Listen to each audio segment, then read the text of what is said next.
ഈശോമിശിഹായ്ക്ക് സ്തുതിയായിരിക്കട്ടെ.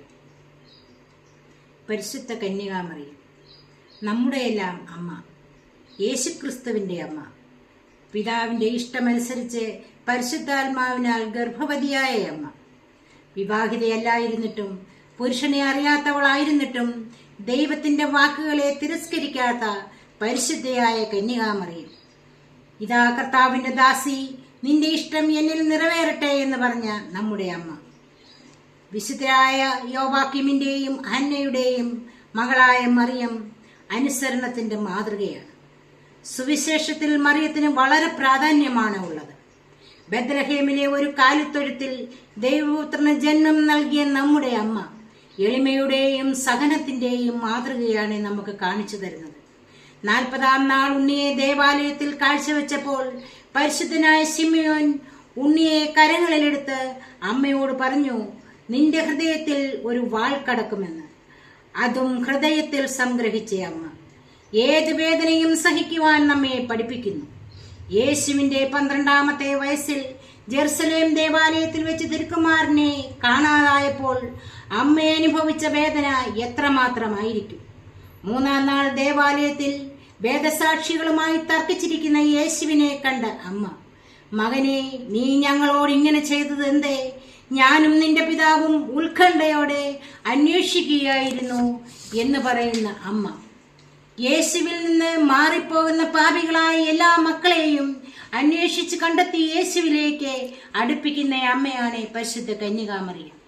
കാനായിലെ കല്യാണ വിരുന്നിൽ വീഞ്ഞ് തീർന്നു പോയപ്പോൾ യേശുവിനെ സമീപിക്കുന്ന അമ്മ, അവർക്ക് വീഞ്ഞില്ല, വേണ്ടത് ചെയ്തു കൊടുക്കുവാൻ പറയുന്ന അമ്മ, നമ്മുടെ സങ്കടങ്ങളിൽ നമ്മൾ പോലും അറിയാതെ നമ്മെ സഹായിക്കുന്ന നമ്മുടെ അമ്മയാണ് കന്യാമറിയം.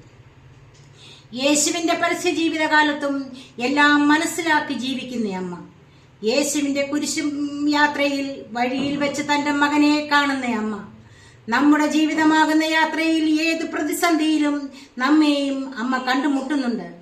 യേശുവിന്റെ കുരിശിൻ ചുവട്ടിൽ നിന്ന അമ്മ, യോഹന്നാനോട് യേശു പറയുന്നു, ഇതാ നിന്റെ അമ്മ എന്ന്. യോഹന്നാനോട് മാത്രമല്ല, നമ്മോട് ഓരോരുത്തരോടും യേശു പറയുകയാണ്, ഇതാ നിന്റെ അമ്മ എന്ന്. എല്ലാ വേദനയും ഹൃദയത്തിൽ അടക്കി ഏറ്റെടുത്ത നമ്മെ ഒന്നായി ഏറ്റെടുത്ത അമ്മ നമുക്കുണ്ടാകുന്ന എല്ലാ വേദനകളിലും വിഷമങ്ങളിലും നമുക്ക് കാവലായി നിൽക്കുകയാണ്. ജപമാലയാകുന്ന ചാട്ടവാർ ആയുധമായി നമുക്ക് നൽകുന്ന അമ്മ. നാം ജപമാല ചൊല്ലി പ്രാർത്ഥിക്കണം. ജപമാലയാകുന്ന ചാട്ടവാർ നമ്മുടെ കയ്യിൽ മുറുകെ പിടിക്കണം. അപ്പോൾ ഒരു പൈശാചിക ശക്തിക്കും നമ്മെ വീഴ്ത്താൻ ആകുകയില്ല. സ്വർഗാരോപിതയായ അമ്മ, നമുക്കായി പ്രാർത്ഥിക്കുന്ന അമ്മ, എൻ്റെ അമ്മേ, എൻ്റെ ആശ്രയമേ, നമുക്ക് ഒന്നു ചേർന്ന് അമ്മയോട് പാടി പ്രാർത്ഥിക്കാം.